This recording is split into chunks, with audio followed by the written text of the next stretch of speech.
ben, il faut commencer à reconnaître qu'on va vieillir. Puis il faut, au-delà de mettre des REER de côté, puis de se dire, moi, je choisis aujourd'hui, à 62 ans, que je vais déménager maintenant dans un appartement qui n'a pas d'escalier parce que je vais pouvoir y rester plus longtemps. Puis je vais m'arranger, si je me bâtis une maison à 58 ans, de me dire, y a-t-il une chaise roulante qui passe ici? Est-ce que ma toilette est adaptée? Il y a vraiment parce qu'on n'y pense pas, hein, c'est ça que les aînés m'ont dit, moi, j'avais jamais pensé à ça, que je deviendrais vieux. Puis là, j'ai 74 ans, je me suis pété à la hanche. Puis là, la solution pratique, c'est RPA. Vous écoutez Centré sur l'équilibre, le balado du Stromspa nordique. Découvrez un contenu bien-être avant-gardiste et audacieux offert en partenariat avec nos collaborateurs aux expertises variées. Joignez-vous à nous dans cette quête d'équilibre, un épisode à la fois. On va discuter aujourd'hui des milieux de vie des aînés.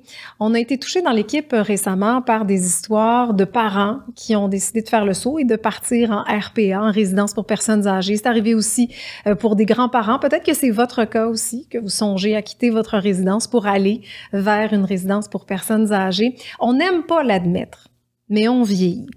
Et le Québec, en particulier, a une population qui est vieillissante. En 2031, c'est le quart des Québécois et Québécoises qui auront plus de 65 ans. Et ça en fait du monde, ça. Et des gens qui ont des contextes, des besoins complètement différents. Je vous dresse le portrait rapidement pour comprendre les propos de mes deux invités. Au Québec, la majorité des gens vivent encore dans leur résidence à 85 ans. Ils vivent chez eux, mais il y a quand même d'autres options qui s'offrent à eux si jamais ils veulent aller, par exemple, en institution. Il y a ce qu'on appelle des résidences privées pour aînés, des RPA, mais il y a aussi dans les autres cas pour, par exemple, des personnes âgées qui ont des besoins particuliers, les CHSLD, les centres d'hébergement et de soins longue durée. Ça, c'est les deux volets institutionnels. Il y a aussi, par exemple, des maisons intergénérationnelles ou encore des coopératives d'habitation, mais sinon, là, quand on parle de résidences pour les personnes âgées, on parle surtout des RPA et du CHSLD, mais depuis peu, il y a aussi ce qu'on appelle les maisons des aînés. C'est un projet du gouvernement du Québec d'aménager des milieux de vie qui vont favoriser un mode de vie plus actif pour les aînés. Et c'est là-dessus que travaille un de mes invités que je présente tout de suite. Il s'appelle Éric Rivard. Bonjour Éric. Allô. Éric est architecte, designer urbain chez Groupe A Annexe U qui collabore au projet de maison des aînés depuis quelques années maintenant? Oui, déjà 5 ans même. Oui, hein? Puis on a conçu presque une quinzaine de maisons des aînés. Donc, oui, projet très stimulant qui m'occupe beaucoup. Une quinzaine, il y en aura à peu près 46? Oui, il y en a déjà évidemment une quarantaine qui sont déjà ouvertes. On est déjà en train de concevoir d'autres maisons des aînés. Donc, au final, il y en aura plusieurs. Il y en aura plusieurs et c'est tant mieux finalement parce que c'est des espaces de vie qui ont une incidence sur le bien-être des résidents. Mon autre invité, c'est François Grisé. Bonjour. Bonjour. Alors, je regardais, là, ça va être long pour te présenter. Comédien, artiste multidisciplinaire, directeur artistique de 1 et 1 font 1000, également instigateur du mouvement Habitat, qui est un mouvement citoyen pour le mieux-être des aînés. J'en oublie, metteur en scène. On dit artiste multidisciplinaire, donc ça inclut la mise en scène, l'écriture. J'écris des pièces, j'ai créé des œuvres. C'est à travers la création d'une œuvre en particulier qui s'appelle Tout inclus que j'en suis venu à mettre de l'avant le mouvement Habitat. Habitat, qui est donc une préoccupation autour du sort des aînés, finalement, puis de comment on fait place à la vieillesse. Oui, puis comment on se pose collectivement la question, comment voulons-nous habiter notre vieillesse? Puis c'est la question qui est centrale au mouvement Habitat. Si je me permets de faire quelques pas en arrière, tu sais, la pièce que j'ai écrite qui s'appelle Tout inclus raconte mon séjour d'immersion dans une résidence privée pour aînés, comme tu les as décrites, Evelyne, à Val-d'Or, où j'avais jamais mis les pieds, etc. Tout ça, j'ai vécu 2 fois 1 mois avec des résidents à Val-d'Or. Il y en avait combien de résidents? C'était une grande RPA? Et à ce moment-là, ils étaient 120. Maintenant, ils sont rendus 200. Là, la RPA continue de grandir. Mais donc, j'ai séjourné avec eux, j'ai passé du temps avec eux, j'ai fait un journal, j'ai capté des images. Et de tout ce matériel est née une pièce qui s'appelle Tout inclus, une pièce de théâtre documentaire, là, une forme de théâtre qui est assez à la mode en ce moment, qui permet à des acteurs, des artistes de se positionner devant des questions d'intérêt public et social. Donc moi, la question qui m'est venue, à force de présenter le spectacle et de rencontrer les gens, c'est ça. Comment voulons-nous habiter notre vieillesse? Parce que, comme tu l'as dit, on veut pas admettre qu'on va vieillir.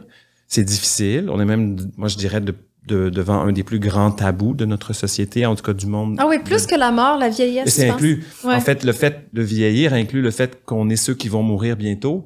Donc, dans l'hémisphère nord, pour nous, c'est pas évident de penser à ça. Ouais. Et le mouvement est venu des conversations que j'ai eues avec le public qui me disaient, mais François, si on veut pas ça, ou si on remet ça en cause, où est-ce qu'on peut participer, se poser des questions? Et de fil en aiguille, j'ai fondé d'abord le forum Habitat qui est devenu le mouvement Habitat. Avec des marches, des conférences, des ateliers, toutes sortes de choses. Ça a dû prendre une forme qui allait au-delà des contenus artistiques parce que j'avais envie qu'on se mobilise, mais pas moi tout seul, avec les aînés. Donc, ce sont les aînés qui sont le cœur de toutes ces questions-là. Puis je terminerai en disant que autour de la question « Comment voulons-nous habiter notre vieillesse ?»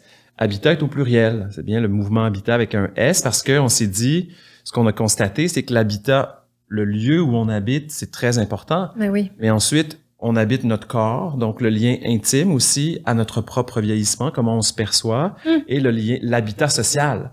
Parce que c'est beau habiter quelque part, mais si on peut pas prendre des trottoirs, se promener dans notre quartier, dans notre ville, dans notre village, si on est dans un petit village de 200 personnes au fin fond du Québec, c'est pas pareil. Donc, c'est pour ça que j'aime bien à considérer l'habitat de façon plurielle. Ben oui, ça doit parler à Éric aussi, qui est architecte, designer urbain. Comment on habite notre vieillesse?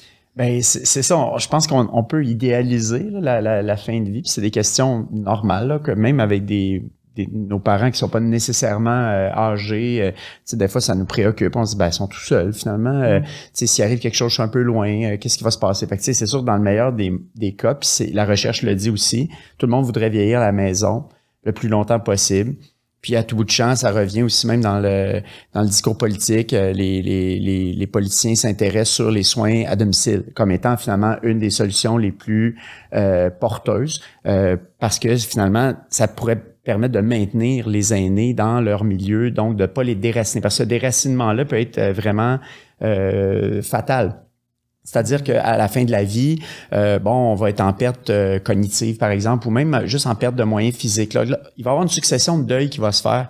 Je me souviens quand mon grand-père avait perdu son permis de conduire, ça a été vraiment un deuil. C'est comme un peu banal. On était comme, on va aller te reconduire, on va t'aider, on va la faire ton épicerie. C'était son autonomie. Oui, c'était son autonomie. Puis là, ça s'accompagnait déjà d'une série de deuils que nous, on n'avait pas vu venir, là, arrêter de faire du vélo, et ainsi de suite. Et donc, le déracinement de son milieu de vie, ça peut vraiment, des fois, être un peu l'accélérateur de plein d'autres pertes. C'est un des plus grands stress, le déménagement. Ouais. Mais à tout âge, c'est stressant. À tout âge. Bien sûr, à tout âge. Donc, imaginez, en fin de vie, souvent, on a déjà une perte de repères. Là.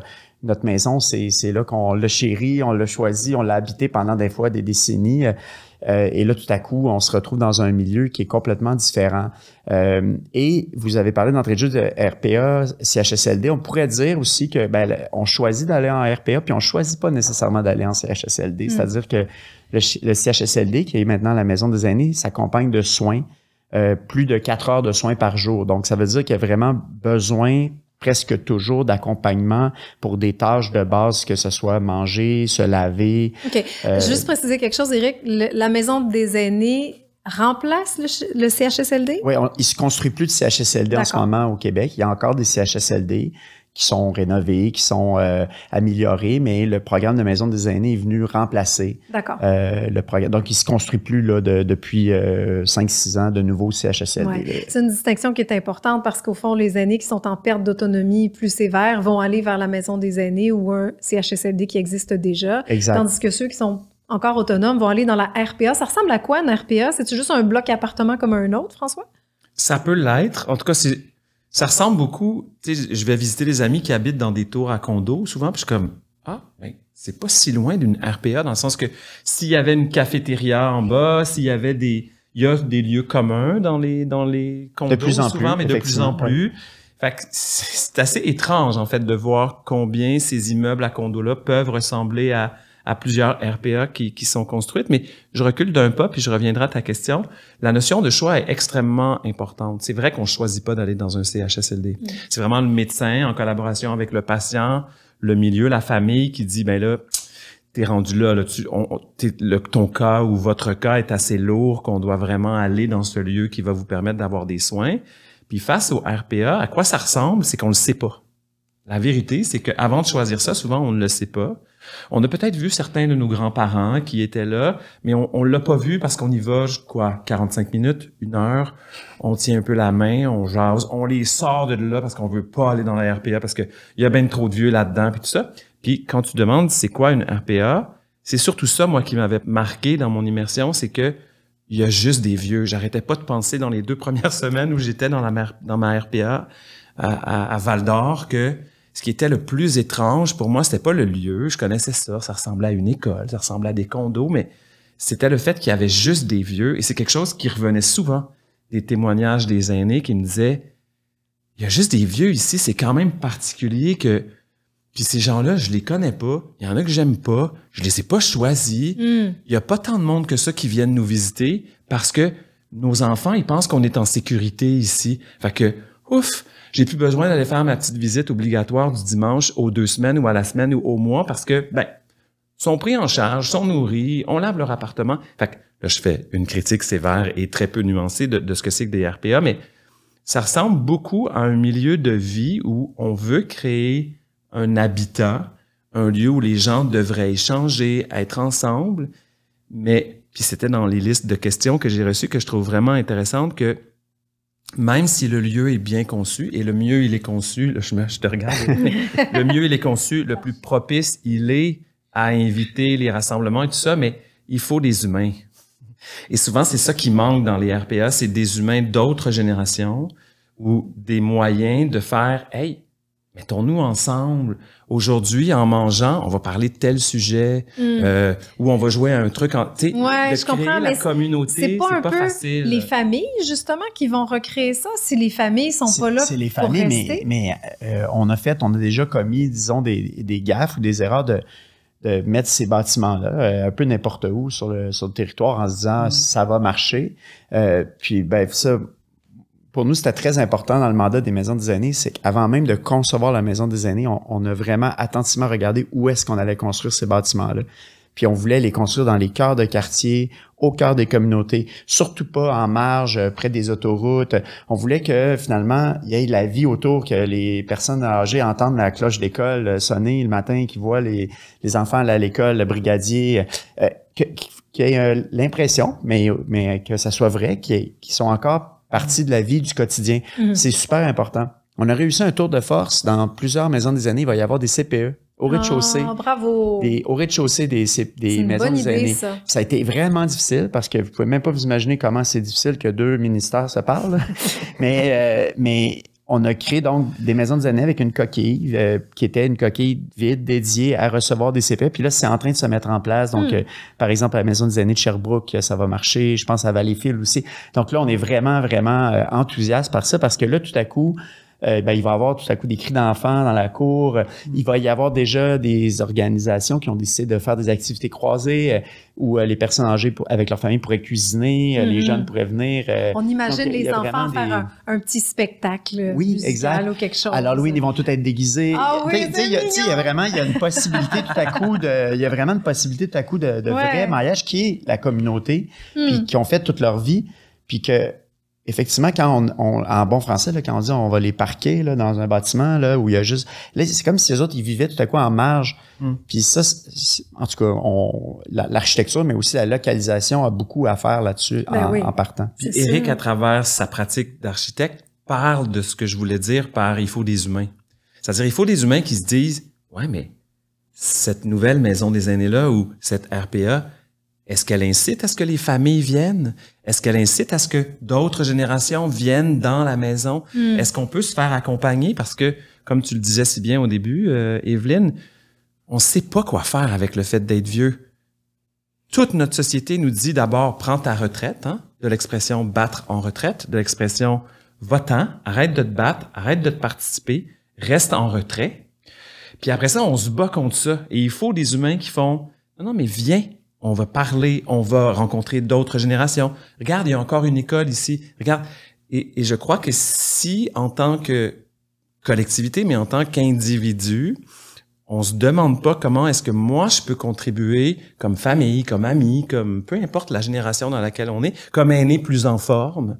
Qu'est-ce que ça fait quand je vais voir mon ami puis je dis, viens, on va aller prendre un café, ou viens, je vais aller manger avec toi dans la résidence. Oui, dans la Ça RPA. change plein de choses. Ouais. Moi, j'étais un des seuls de la génération qui m'appartient. Moi, j'ai 53 maintenant, mais dans le début de ma quarantaine, j'allais manger dans la cafétéria ou de la première résidence où mes parents vivaient.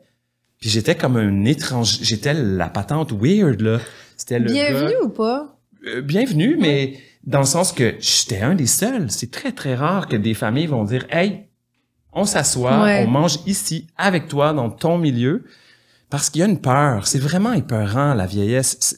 Mais c'est pas juste ça, là. Il y a un aspect logistique aussi à la chose, là. Des fois, le nombre de repas va être compté ou il y a déjà des files d'attente pour aller jusqu'à la cafétéria. Donc, si une famille de 4 vient s'installer, c'est 4 aînés qui vont manquer leur tour et qui vont devoir peut-être manger 2 heures plus tard. Il y a toute une Exact. organisation. En ce moment, là, les MDA, là, c'est une révolution, vraiment pour vrai. Pas MDA, juste Maison des aînés. les maisons des aînés, pardon. Oui, c'est mon acronyme. Oui. Les maisons des aînés, c'est une révolution, pas juste au niveau de l'architecture, parce que l'architecture, au final, c'est un support. Tu sais, l'idée, c'est de rendre possible tout ce que tu nommes. C'est un support.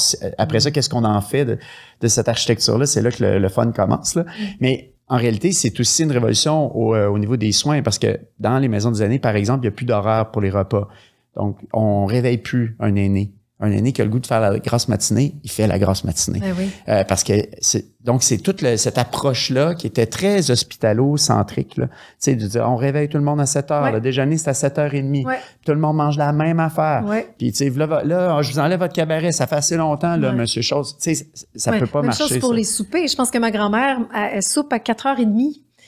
Parce qu'il y a 2 soupers tellement il y a de personnes dans sa RPA. Ils sont 280, je pense. Donc, il y a 2 horaires pour le souper. Un premier à 4 heures et un deuxième à 6h30. Mais 6h30, c'est plein. Donc, elle a été bumpée à 4h30. Je veux dire, quel genre de vie c'est, ça? Mais tout ça, et là, c'est là que c'est le fun pour l'architecte, parce que tout ça est un peu lié aussi. C'est-à-dire que si moi, je construis un ancien CHSLD avec 250 résidents, puis que j'ai une grosse cafétéria qui produit de la bouffe en bas, puis que là, à un moment donné, il faut que j'achemine mes chariots de bouffe, et là, c'est sûr que c'est compliqué. Ça devient de la logistique. En fait, je pense logistique. Je pense pas aîné. Je pense, OK, ben dans ce tel-là, on va le servir à 4h30 pour être capable de servir à 5h. Dans les maisons des aînés, on a voulu faire des bâtiments à plus petite échelle, mais on a voulu aussi décentraliser. Donc, ce sont des maisonnées de 12 résidents. Donc, ça, c'est un changement majeur, parce que moi, je me souviens d'avoir visité le CHSLD de mon grand-père, où c'était un corridor Ah avec oui. 30 résidents de chaque côté. Hospitalier, finalement. Exact. Pas Là, c'est 12. Ouais. Donc, moi, j'appelle ça un gros 17,5. là. C'est vraiment conçu Un 17,5. comme un appartement de 12 colocataires. Et là, eux, ils sont tout autour d'une cuisinette. Donc, chacun dans leur maisonnée, ils ont une cuisinette. Ce qui fait qu'ils vont manger dans la cuisinette, mais si, quand le repas arrive, là, ben, M. Tremblay décide qu'il restait couché un matin puis qu'il mangera plus tard, ben, ils peuvent garder sa nourriture, la refaire chauffer dans la cuisinette. D'accord. Et donc là, tout à coup, ça change complètement parce que ça devient plus un enjeu logistique. Tu sais, parce que c'est ça, en fait, hein, on est toujours un peu tiraillé entre les deux côtés. Ben, c'est intéressant, Éric, parce qu'au fond, au lieu de penser au fonctionnement de l'établissement, on pense à la personne. Exactement. La personne Donc, qui a des tout besoins. est orienté maintenant sur la personne et ça, c'est un changement majeur. Puis là, il y a beaucoup de recherches qui nous ont alimentés dans notre travail. On a vraiment beaucoup appris parce qu'il y avait d'autres endroits dans le monde où il était en train de réfléchir à comment on transforme ces soins-là et de centrer les soins sur la personne et non plus, tu sais, que finalement, tous les soins et l'infrastructure soient au service de la personne et pas l'inverse. Que, ben, regarde, ça va être ça l'horaire parce que c'est ça qu'on est capable de faire. Fait que ça c'est un changement majeur qui est pas justement lié juste à l'architecture. Nous, après ça, il fallait faire un bâtiment qui va rendre ça possible. Mais ça reste que le plus gros changement, c'est vraiment les gens. Oui, je les comprends. gens qui donnent les soins, les gens qui accompagnent les familles, les proches aidants. Ouais, il y a plusieurs choses dans ce que tu viens de dire par rapport aux familles. Par exemple, quand on se rend dans un CHSLD, il n'y a nulle part où aller. Souvent, on parle du fameux corridor, mais on ne veut pas nécessairement rester dans la chambre qui devient facilement encombrée. Qu'est-ce que tu as vu, toi, dans les RPA? Les familles se tiennent où? Est-ce qu'il y a des aires communes? Est-ce qu'il y a un jardin? Est-ce qu'il faut forcément sortir la personne, l'amener dans un resto du coin? Mais c'est souvent l'option. Ouais. Les familles, ben, parce que ça fait du bien aussi aux gens qui vivent dans une RPA. Parfois, tu sais, s'ils sont moins mobiles ou s'ils n'ont pas la possibilité de le faire eux-mêmes, d'aller à l'extérieur avec la famille ou les amis. Puis je te dirais que le lieu, en tout cas dans celle que j'ai vue, là, j'en ai vu plusieurs, mais j'ai pas Plus vécu que dans. moi, probablement. C'est ça. Mais c'est souvent là où on mange. C'est vraiment le lieu de rassemblement. Puis que ce soit pendant qu'on mange, à l'extérieur des repas, c'est comme un lieu où il y a des tables, il y a des chaises, donc il y a souvent un piano, il y a souvent... Donc ça invite à ça. Mais les gens sortent beaucoup. Puis moi, mes parents, en tout cas, au départ, ils voulaient sortir. Il y avait le goût, parce que ils se sentaient un peu... Mon père a perdu sa voiture aussi à un moment donné, donc il y avait le goût que je l'amène avec ma mère à l'extérieur. Ben oui. Puis il y a un commentaire ou une histoire que tu racontes dans la façon dont vous avez imaginé les MDA, les maisons des aînés. Je pense que, et ton commentaire me fait penser, Evelyne, aussi, où, tu sais, ben là, on mange à 4 heures, on mange à 6h30, il n'y a rien entre les deux. Je pense que c'est là que le défi est. Dans les nouvelles structures, plus petites, mieux imaginées, c'est plus facile de s'inclure. C'est plus spontané aussi, j'imagine. Oui, alors que dans des RPA qui sont souvent gérés comme des institutions avec des horaires très, très précis on déjeune entre 7h15 puis 9h, puis on dîne à 12h15 jusqu'à 1h15, puis de 1h15. C'est rigide. Tout ça. Ouais. Ça fait que moi, je me retrouve à Noël, par exemple, avec ma mère cette année. Puis là, on me dit, ah non, tu peux pas manger de l'autre côté, t'as pas acheté ton billet. Puis là, je suis comme... Ma mère, elle mange jamais à la cafétéria parce qu'elle voulait plus. Puis là, elle dit, hey, on devrait aller manger à la cafétéria. Moi, je suis comme, on y va, man, tu sais. Non. J'ai dit, mais je refuse. Je refuse. Ah. Je refuse que vous ne m'accueillez pas. Je vais aller manger avec ma mère à la cafétéria. Là. Ben là. J'ai refusé doucement, mais j'ai Oui. juste dit, ça n'a pas de sens, là, Ouais. que vous me, tu sais, je veux dire, c'est le 24 au soir. Ouais. Ma mère a envie de manger avec moi à la cafétéria. Ben oui. Elle paye 4200 $ par mois, puis je vais payer 22 $ pour mon repas. Je vais aller manger avec elle, puis on te dit, ouh, ça va être correct. Ah sécurisé. oui, ben c'est Mais- ça. C'est la règle, Ben, finalement. c'est ça, qui- sortir du cadre hyper Ouais. rigide, hyper fonctionnel, c'est pas si simple. Donc, il faut Non. créer des lieux qui sont flexibles. Puis c'est ça, j'ai aussi visité des RPA. Ben, dans les RPA, ça demeure souvent qu'il y a un lieu où on mange. Ben, il faut dire que dans les RPA, les résidents, les personnes âgées habitent dans ce qui ressemble à des petits appartements. Donc, souvent, ils ont aussi leur cuisine. Donc, il y a quand même cette possibilité-là. C'est pas toutes les RPA qui sont conçues de la même façon. Mais le bonheur vient souvent de petits lieux où qui permettent des activités spontanées, où tu n'as pas toujours besoin non plus d'être en grande gang avec Ouais. les 150 autres résidents. Moi, mon Ou de grand-père, je me souviens, il me disait, réserver. j'y vais pas, il y a rien que des vieux. Là, je connais mon grand-père de 98 ans, puis j'avais le goût de dire, Ben. toi aussi, mais lui, il était jeune là, dans Je sa tête, fait comprends. qu'il me disait, j'ai pas le goût d'y aller, il y a rien que des vieux. Ouais. Fait que lui, il aimait mieux un petit lieu, tu sais, pas trop de monde, on pouvait être juste nous avec lui, Ouais. parce qu'il n'y avait pas nécessairement le goût tout le temps d'être C'est drôle, ça, en hein? mode arté aussi. Là. Je comprends des vieux qui veulent pas être avec les vieux, mais qui sont quand même pas mis avec des vieux, tu sais. Éric François, en plus d'être architecte et artiste, je sens que vous êtes aussi des philosophes.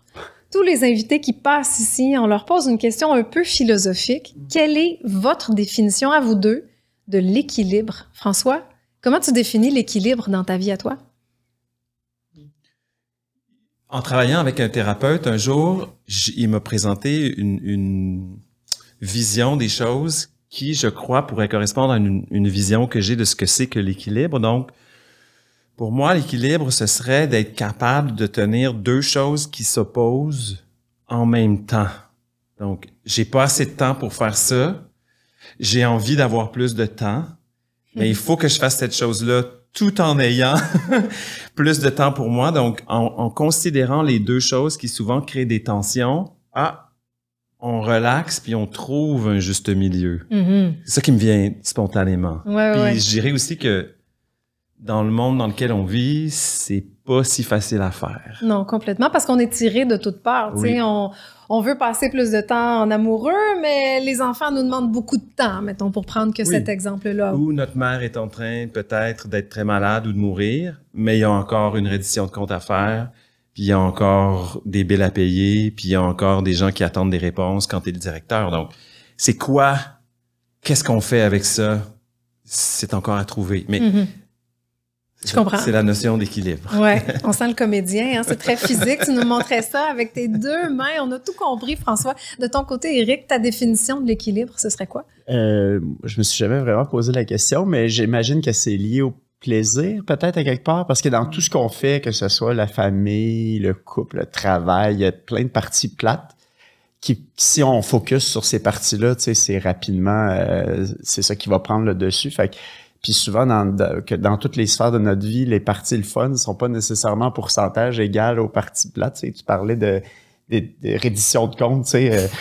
Non, mais tu sais, ça peut être 75% de ta job, puis il faut que tu trouves ton plaisir dans le 25% qui te reste. Fait que finalement, l'équilibre, c'est de peut-être focuser plus d'énergie dans des fois le 20 ou le 25% de plaisir. Moi, je pense que c'est le plaisir, puis de trouver des moments à soi qui sont particuliers. Moi, c'est m'évader dans la forêt en ski de fond. Ah oui, hein? Ça rééquilibre toute ma semaine en une seule sortie. Donc, tu sais, je pense que c'est ça, probablement, c'est lié au plaisir. OK. Trouver des petits moments de plaisir ou un seul dans sa semaine pour faire rééquilibrer. Oui, puis pouvoir focusser après sur ces moments-là, comme ça, après ça, même si pendant notre semaine, on a fait 70% de tâches plates ou de moments peut-être un peu moins le fun de gestion familiale ou au moins, si on focus sur les moments le fun, je pense que ça nous permet de rééquilibrer tout ça à la fin. J'aime ça. L'équilibre est lié à la joie. Je vais retenir ça. Merci, Eric. Moi aussi. Pour les maisons des aînés, bon, il n'y a pas que ta firme d'architecture, il y a plusieurs firmes là, qui travaillent à la conception, à la réalisation, à la supervision du projet. Comment vous avez réfléchi les maisons des aînés pour les rendre, pour qu'elles ressemblent plus à un chez-soi, en tout cas le plus possible? Comment vous avez fait ça? Bien, c'est ça. Avant de donner du travail à plein de firmes d'architecture au Québec, on a eu un mandat cadre qui visait juste à déterminer un peu les lignes directrices. Puis c'est dans ces lignes directrices-là, avec le ministère de la Santé, il y avait beaucoup d'essais-erreurs. On était beaucoup dans la recherche. Qu'est-ce que la recherche dit? On est allé voir des villages Alzheimer, par exemple, au Danemark. Puis, tu sais, on essayait de voir c'est quoi les bons ingrédients de la recette, qu'est-ce que la recherche nous dit. Fait que c'est très tôt la maisonnée, cette idée d'avoir un petit regroupement avec peu de résidents, des résidents aussi qui ont peut-être des profils similaires. Ça, c'est apparu très tôt. Que cette maisonnée-là soit organisée comme un grand appartement. Donc, on voulait absolument vaincre le corridor. Donc, il n'y a plus de corridor. Dans les maisons des aînés, il n'y a pas de corridor. C'est construit comme un appartement. Dans un grand appartement, il n'y a pas de corridor. Il y a la cuisine en plein milieu. Il y a le salon pas trop loin. C'est des aires ouvertes. Il y a un immense îlot en plein milieu de la cuisine. Ça, il y avait comme des incontournables au début qui faisaient que, il fallait que ça ressemble à la cuisine québécoise. On se réunit tous autour de l'îlot avec toutes les particularités qui faisaient que, cet îlot-là permet d'être debout et chaise roulante. Parce qu'on avait un très grand souci pour les familles aussi. Puis moi, en même temps qu'on travaillait sur la maison des aînés, moi, mon grand-père était en fin de vie, puis je visitais donc toutes ces étapes. Puis je voyais que moi non plus, ça ne me tentait pas d'y aller. Pourquoi? Parce que le lieu est austère, désagréable, ce fameux corridor, souvent le poste de garde en mirador au bout du corridor, tu sais, t'es comme, voyons, c'est presque une prison. Presque une prison. Quand on dit qu'on a parqué nos vieux, là, tu sais, il y avait quelque chose un peu là-dedans. Fait qu'on essayait de voir c'est quoi les éléments qui feraient que, mettons, mes ados, ils auraient le goût d'aller voir leur arrière-grand-père. On se disait, si tu rentres là, puis qu'il y a un gros îlot, puis il y a quelque chose qui joue à la télé, puis ça sent la compote de pommes parce qu'il y a quelqu'un qui a fait de la compote de pommes. On se posait beaucoup de ces questions-là. C'était beaucoup lié à la normalité. Avant même de penser à la beauté, là, c'était lié à la normalité. Qu'est-ce que tu veux dire, la normalité? Que ça ressemble à un appartement. Que ça ressemble pas, là, on s'en va voir grand-papa à l'hôpital, tu sais. Donc, toute la maison des aînés a été conçue comme avec un principe de théâtre, arrière-scène, avant-scène. Oh! Donc, tout ce qu'on voulait pas voir, puis qui était un peu plate, c'est un rangement de chariots, de lingerie, des espaces très techniques de matériel et même le poste de coordination pour les infirmières et le personnel soignant, arrière-scène. Ça, c'est caché. D'accord. Tu verras jamais ça. Tu vas aller dans une maison des aînés, tu verras pas ça. Tu n'as pas besoin de le voir. Ça, c'est juste ce qui fait, c'est comme les coulisses au théâtre. C'est ce qui fait que ça va marcher. Les rideaux vont lever au bon moment. Les décors vont filer, mais t'as pas besoin de le voir. C'est pas beau, là, un arrière-scène de théâtre. Tu sais, c'est rempli de mécanismes, puis t'as pas besoin de voir ça. Et en avant-scène, là, on a mis tout ce qui était vraiment lié au milieu de vie. Donc, la chambre, la cuisinette, le salon, les espaces de tous les jours, les jardins, les cours extérieurs. Et donc, toutes les maisonnées donnent sur un jardin. C'est très fenestré. Chaque chambre a sa salle de bain privée dans la chambre. Ça aussi, c'est majeur comme changement parce qu'avant, nos anciens CHSLD avaient des chambres avec des salles de bain partagées ou pas de douche dans ces salles de bain-là. Donc, ils devaient partir de leur chambre, s'en aller avoir un bain ou une douche au bout du corridor. Tout ça a donc été un peu vaincu d'une certaine façon pour revenir vers la normalité.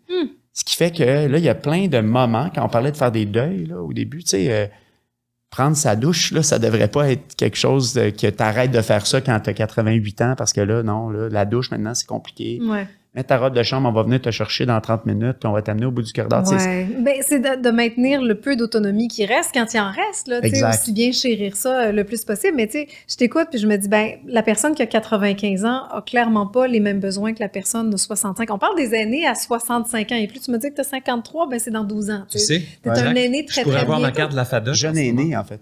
Non, mais on s'entend que les besoins sont tellement différents entre 65 et 105, disons. Donc, il faut répondre à ces besoins-là dans les RPA. Les gens que tu as croisés, toi, dans tes 2 résidences, François, il y avait quel âge? Est-ce qu'ils étaient très homogènes dans leurs besoins? Dans ma première immersion, la moyenne était 81 ans et ils se ressemblaient beaucoup.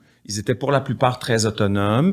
Il y en avait toujours qui commençaient à perdre la carte un peu, là, tu sais, qui avaient des démences ou qui avaient de l'Alzheimer qui se déclarait.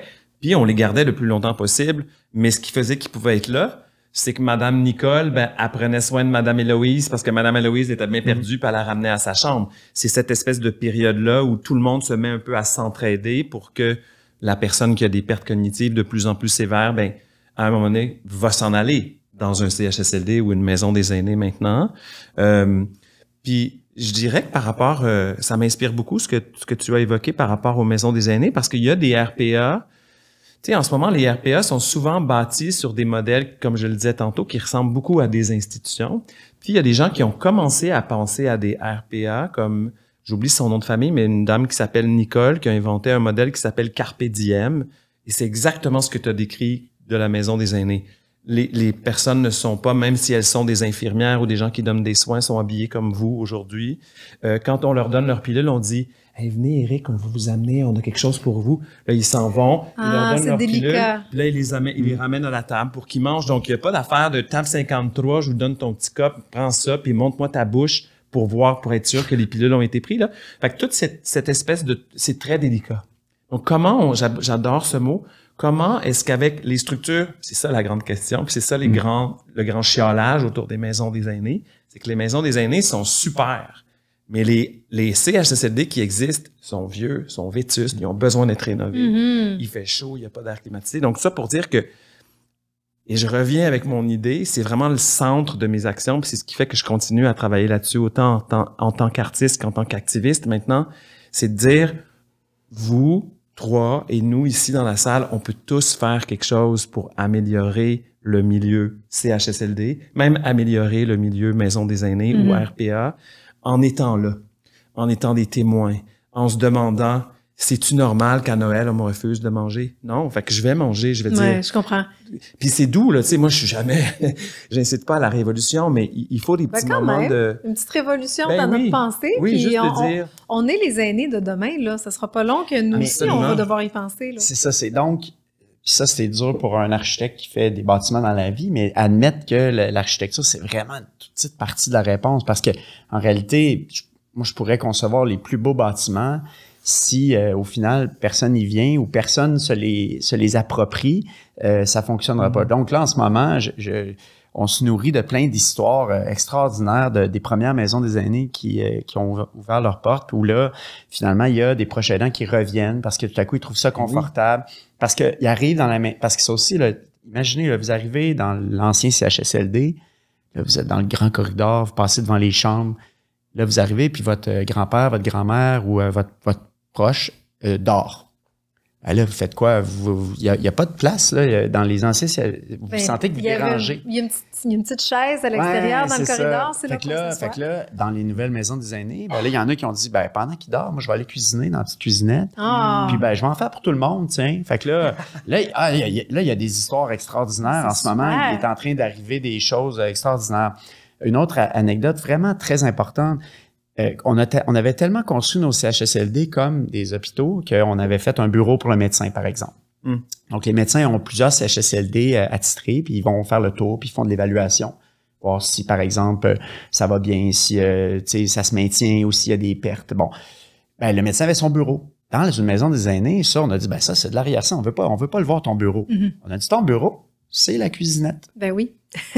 Parce que si tu vas à domicile, là, voir là, monsieur un tel ou madame, ben, tu vas t'asseoir dans la cuisine, tu vas faire ton rapport. Complètement.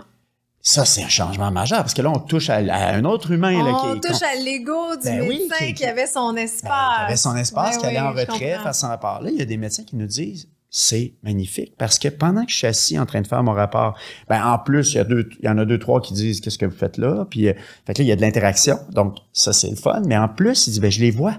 Oui. Je les vois trembloter en mettant les pièces du casse-tête, échapper à un plat ou aider un autre. Puis là, tu dis, ben, mon rapport, il se fait tout seul. Oui, ça affine le diagnostic. Là, c'est en train complètement de changer. Fait que c'est comme si on amenait les soins à domicile comme ils devraient être en institution. Fait que ça, c'est vraiment... moi, quand j'entends cette histoire-là, on se donne une bonne tape dans le dos parce qu'on se dit, ben ça marche. Ça marche. Mais est-ce que c'est nouveau, ça, Éric, de penser au design, d'accorder de l'importance au design des lieux de vie, notamment pour les personnes âgées? Ben, au niveau architecture, notre culture architecturale au Québec, elle est quand même jeune. J'aime ça, comment tu dis ça?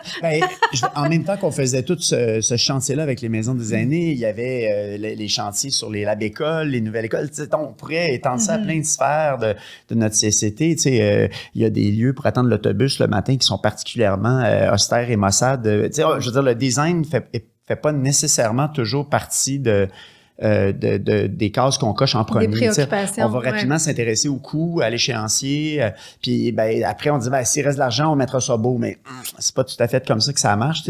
Probablement que le beau ou le bien pensé, le bien formalisé peut soigner. Puis l'architecture du bâti influence l'architecture sociale et influence l'architecture intime. Si je suis un résident d'une maison des aînés et que je m'y sens bien, ben, je vais vouloir inviter ma petite fille.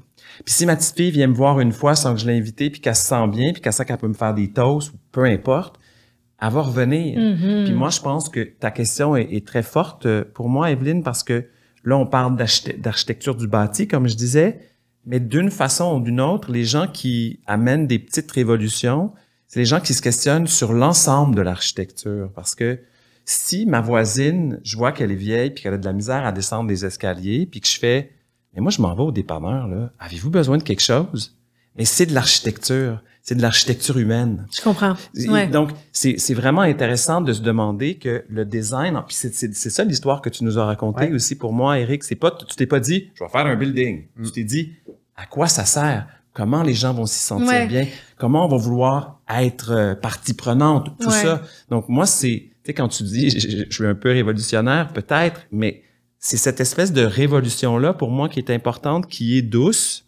On a l'habitude de faire des révolutions tranquilles, mais juste de se dire, quelle est ma contribution, puis comment cette petite contribution-là, tout à coup, change quelque chose sur plein d'autres mondes. Bien sûr, ça fera boule de neige, mais en même temps, je me pose la question, moi, quand je serai âgée, je sais pas comment je serai là, mais toute ma vie, j'ai habité des espaces qui me ressemblent. J'ai choisi un quartier parce que je voulais me déplacer à pied, parce que j'avais des voisins extraordinaires, parce que c'était un milieu de vie qui me ressemblait. Mais à l'intérieur aussi, quand on est dans une maison, on choisit les couleurs, on va choisir les meubles, la décoration. Là, on est en train de créer, avec les maisons des aînés, des espaces extraordinaire là, à t'entendre parler, Éric, mais c'est quand même des espaces qui sont un peu standardisés, qui se ressemblent tous. Comment on fait pour tenir compte de l'identité de la personne dans ces espaces-là qui sont créés pour tout le monde, finalement? L'appropriation, c'est de ça que vous parlez, c'est très, très, très complexe parce qu'effectivement, on peut pas concevoir un bâtiment dans lequel il va y avoir 24 ou 48 résidents en se disant on n'achètera pas de rideaux, puis on va dire à tout le monde d'amener ses rideaux. Tu sais, il y a comme... Non, mais c'est ça pareil. Mais c'est ça pareil, tu sais. Je veux dire, moi, il y a hors de question que dans ma maison, chez nous, ça soit pas moi qui choisis les rideaux, là. Tu sais, donc, il y a des combats qu'on n'a pas menés. On a choisi nos combats, mais c'était très important pour nous que les gens puissent s'approprier leur chambre, d'abord. Donc, les chambres sont hyper flexibles. Les familles peuvent amener des morceaux de meubles s'ils veulent. Donc, tu sais, si un membre, parce que dans le projet, il y a un espace où on peut ranger des meubles en se disant, ben, OK, vous voulez pas la chaise berçante, ben, amenez votre propre chaise berçante, c'est correct. Les familles peuvent être très impliquées. Donc là, c'est vraiment la ligne fine entre le chantier architectural et le chantier des familles, des proches aidants. Mais si les familles, les proches aidants sont game, là, en bon français, puis ils veulent leur peinturer un mur, ben il y a probablement des établissements qui vont le permettre. C'est jusque-là, là. Et on a créé plein de petits espaces appropriables. Des fois, c'est simple. C'est à l'entrée de chaque chambre, il y a un panneau flexible où on peut installer un dessin d'enfant, on peut installer un chandail des Canadiens, on peut installer, tu sais, il peut y avoir quelque chose qui ressemble plus personnel. à très personnel.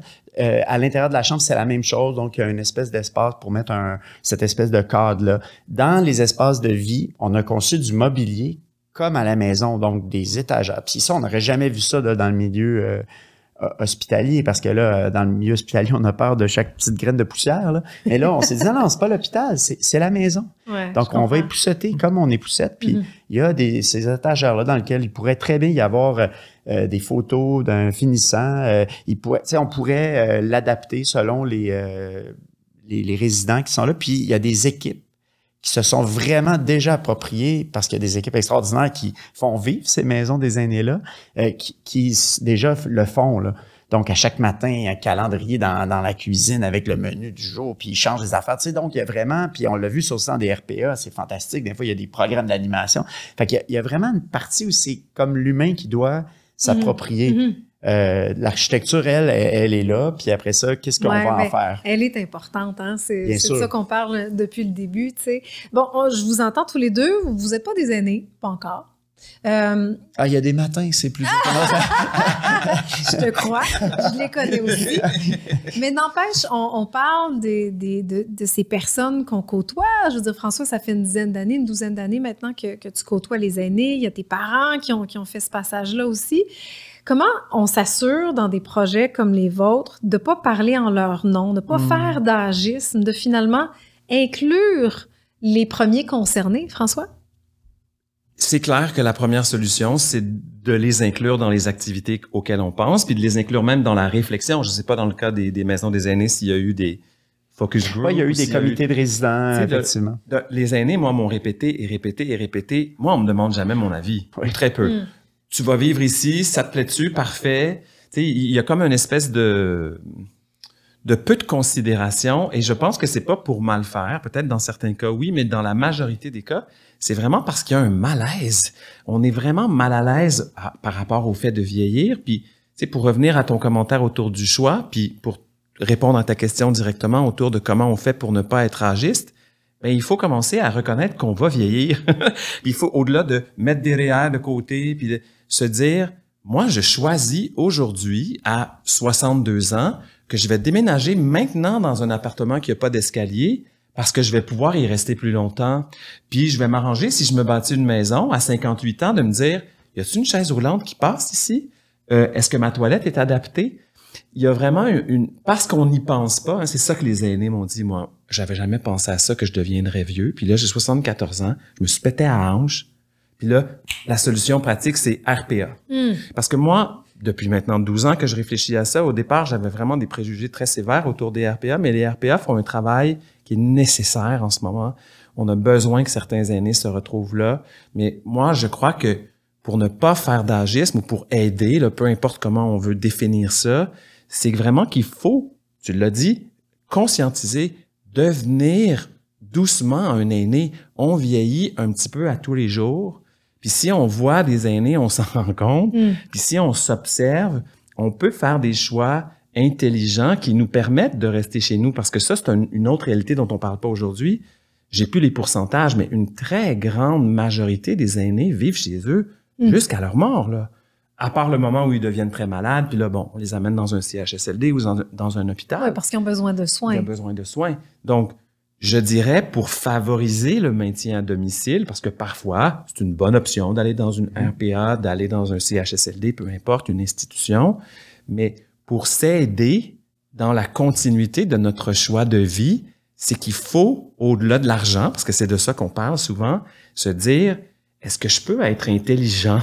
Est-ce que je peux être briser le tabou dans ma propre tête à moi pour me dire, est-ce que c'est intelligent que je reste dans un appartement qui a 2 étages à monter, pas d'ascenseur quand j'ai 68 ans?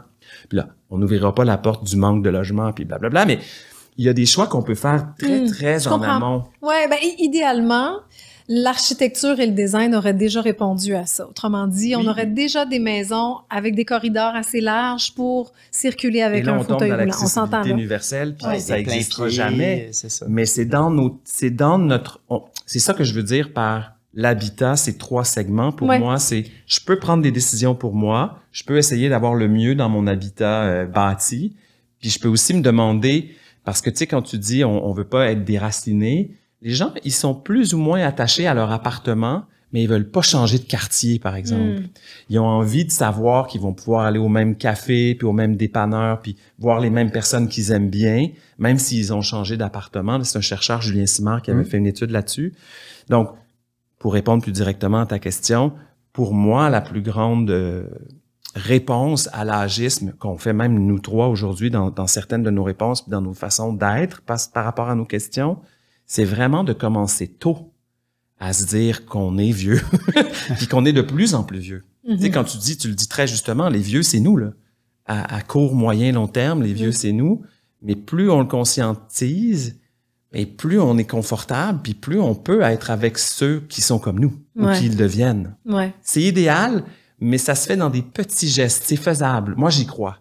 Vraiment. Parce que si on attend que ce soit dans les structures, que ce soit dans les institutions existantes ou les institutions à venir, tu sais, je veux pas casser ton party, là. C'est bien beau, des 12 personnes, 17 personnes dans une MDA, mais il en faudrait des milliers de MDA. On a besoin de 800 portes ou 1600 portes de plus par année.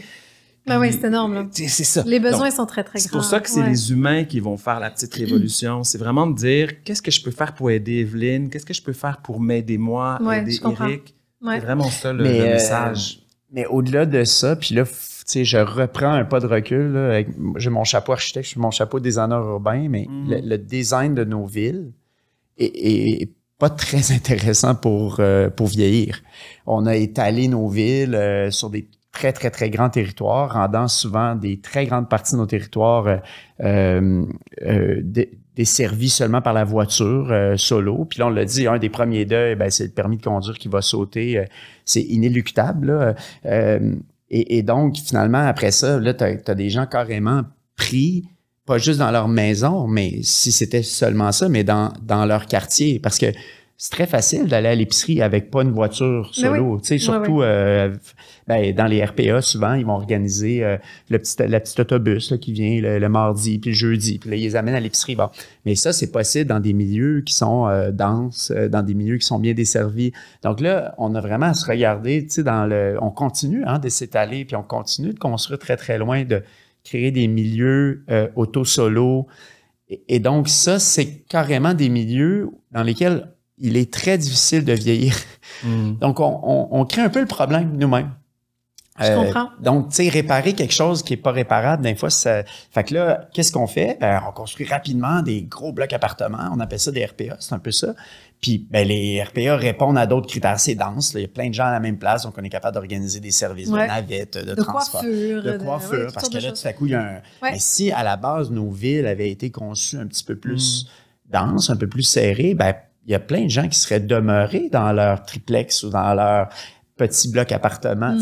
Donc, c'est ça. Il y a aussi ça qu'on peut, en même temps que d'un côté, oui, ça prend plein de portes pour réparer, disons, les erreurs du passé, mais on peut arrêter de fabriquer la ville qui mène à ces déménagements-là importants, parce qu'il y a des endroits où on ne peut pas vieillir. Oui, je comprends. En tout cas, le chantier est double, c'est ce que je comprends. Il y a un chantier architectural au niveau des institutions, des villes, dans le macro, mais il y a aussi un chantier intérieur et intime de dire, nous aussi, nous serons des aînés, comment on veut habiter notre vieillesse. Exact. Aussi bien se poser la question maintenant pour soi, pour ses parents, pour ses grands-parents et même peut-être pour ses enfants. C'est très louable qu'une compagnie comme celle qui met de l'avant les podcasts d'aujourd'hui fasse ça. Moi, je veux le souligner parce que c'est souvent dans ces moments-là où on prend soin de soi qu'on a l'impression que il faut penser à rien, qu'on va donc relaxer. Puis là, on retombe dans la vie, puis tout le relaxage qu'on a fait est comme disparu en quelques minutes ou en quelques heures.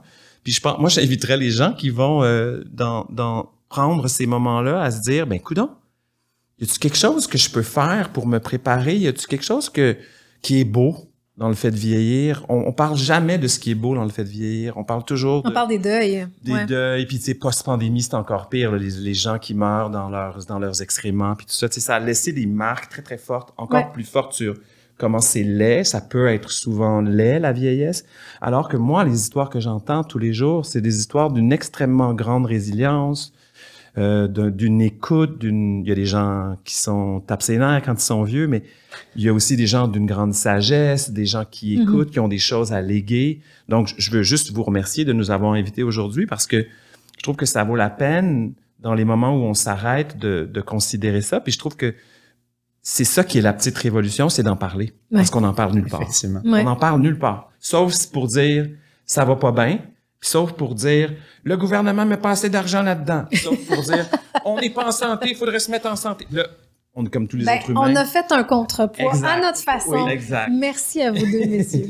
Merci. C'est ce qui conclut l'épisode d'aujourd'hui. On espère que vous avez apprécié la discussion. Si le contenu vous a plu, on vous invite à partager l'épisode et à laisser un avis sur la plateforme de votre choix. Vous pouvez également nous suivre sur nos réseaux sociaux et sur notre site internet au stromspa.com. En vous abonnant à notre infolette, soyez certain de ne rien manquer. Merci pour votre précieuse écoute et au plaisir de vous retrouver lors du prochain épisode.